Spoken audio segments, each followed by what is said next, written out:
Para encarar el tema de trombocitopenia, recordaré algunos datos sobre las plaquetas. Son fragmentos de megacariocitos, un tercio está en el vaso, el resto circulante, con una vida media de 7 a 10 días. Si bien los valores normales de plaquetas son de 150.000 a 400.000 por microlitro, recién con valores menores de 20.000 o 30.000 por microlitro hay incremento del sangrado. Los recuentos mínimos necesarios para evitar sangrado depende del procedimiento invasivo a realizar. Por ejemplo, para cirugías o punción epidural son suficientes 50.000 plaquetas, para extracciones dentales 30.000 y en cambio para cirugías mayores deben ser mayor de 80.000 por microlitro. Las causas pueden ser por disminución de la producción en la médula ósea o por aumento del consumo o de su destrucción. Hay disminución de la producción cuando la médula ósea está infiltrada, es hipoplásica o los niveles del factor de crecimiento de trombopoyetina son inadecuados.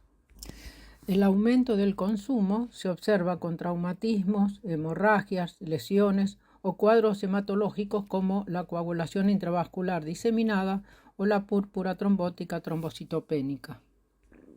La destrucción aumenta por presencia de anticuerpos, por drogas, por infecciones, ya que los anticuerpos antiplaquetarios se unen a receptores de membrana, produciendo su lisis por fagocitosis del sistema retículo endotelial, y aquí nos referimos especialmente al vaso.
La trombocitopenia puede estar aislada o acompañada de otras citopenias. En este último caso se debe descartar otras patologías realizando la punción de médula ósea o biopsia de médula ósea. Nos referimos a la mielofibrosis, a los síndromes mielodisplásicos, leucemias, aplasias, anemia megaloblástica, drogas con efecto central sobre médula ósea, hiperesplenismo, metástasis. La PTI se considera de reciente diagnóstico cuando tiene menos de 3 meses, persistente de 3 a 12 meses y crónica más de 12 meses. Es grave cuando el cuadro hemorrágico exige tratamiento inmediato o cuando empeora con nuevos síntomas. Y recidivante cuando nuevamente disminuye el recuento de plaquetas luego de haberlo normalizado por meses o años.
Se considera PTI cuando el recuento de plaqueta es menor de 100.000 plaquetas por microlitro o milímetro cúbico. La PTI tiene en su mayoría un curso autolimitado y favorable. Puede ser primaria y se debe hacer diagnóstico de exclusión, pues no hay una clínica ni laboratorio patognomónico. Vemos que hay muchas patologías que cursan con trombocitopenia, pero en el 80% es primaria. Vemos con más detalle las patologías involucradas en la PTI secundaria, ya sean inmunes, infecciosas o neoplásicas. Al igual que otras citopenias, puede estar asociada a una neoplasia, por lo cual es indispensable descartar esta posibilidad. En el recuadro naranja figuran las que son hereditarias. La trombocitopenia también puede ocurrir en forma transitoria en el embarazo. Se sabe que esta disminución de plaquetas durante el embarazo también se observó en pacientes con policitemia vera, que es una enfermedad mieloproliferativa que cursa con trombocitosis, o sea, con aumento de plaquetas. Estas pacientes normalizan el número de plaquetas durante el embarazo sin requerir tratamiento. En el interrogatorio son importantes los antecedentes personales y familiares, la exposición previa a drogas, haber cursado infecciones recientes, el diagnóstico de otras enfermedades autoinmunes.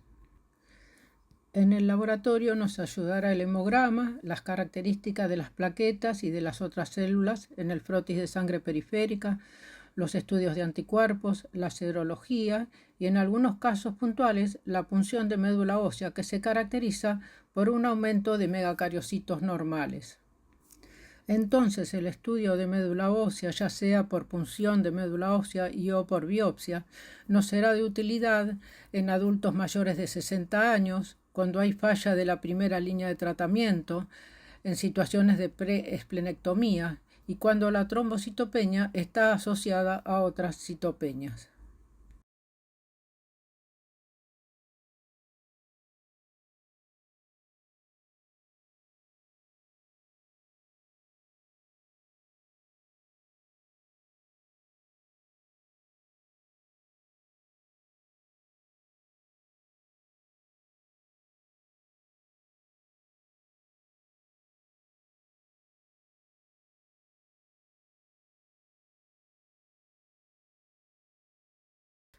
En la clínica, la tercera parte son asintomáticos y por lo tanto es un hallazgo del laboratorio.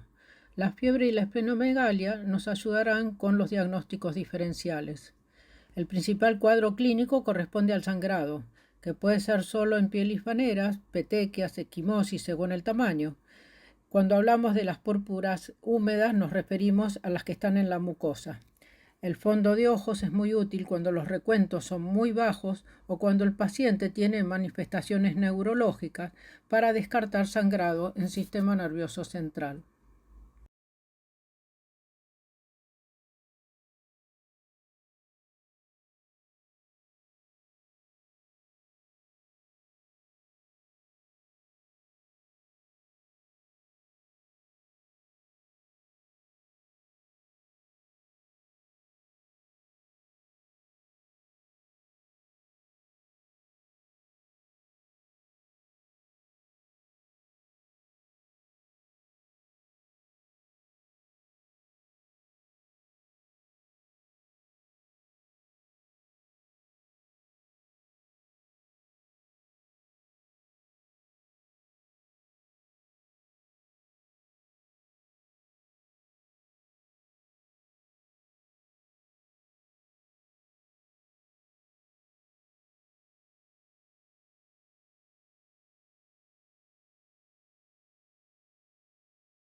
En este cuadro se ve claramente la diferencia entre la PTI aguda, que se presenta generalmente en la niñez, y la crónica de los adultos.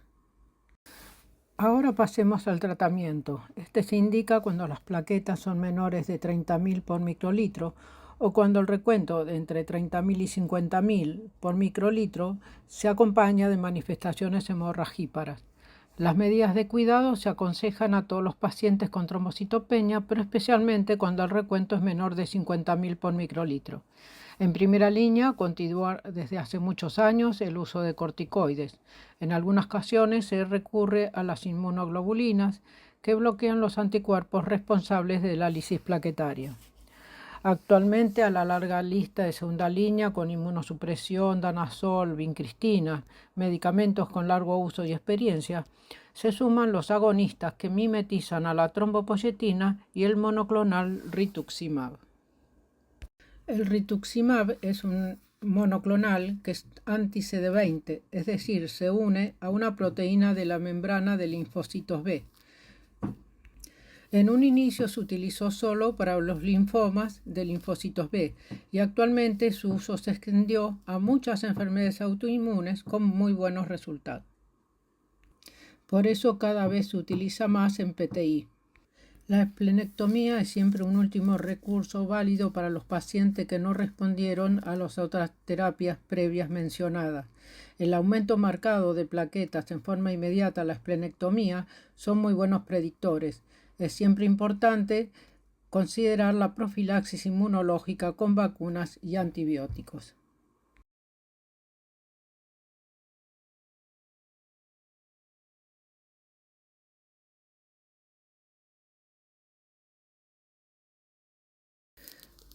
En este algoritmo se resume la conducta terapéutica para pacientes adultos con PTI. Vemos que cuando hay buena respuesta con un aumento suficiente de las plaquetas, se suspende el tratamiento y se controla periódicamente, especialmente en algunas circunstancias que puede aumentar la lisis plaquetaria, como las infecciones.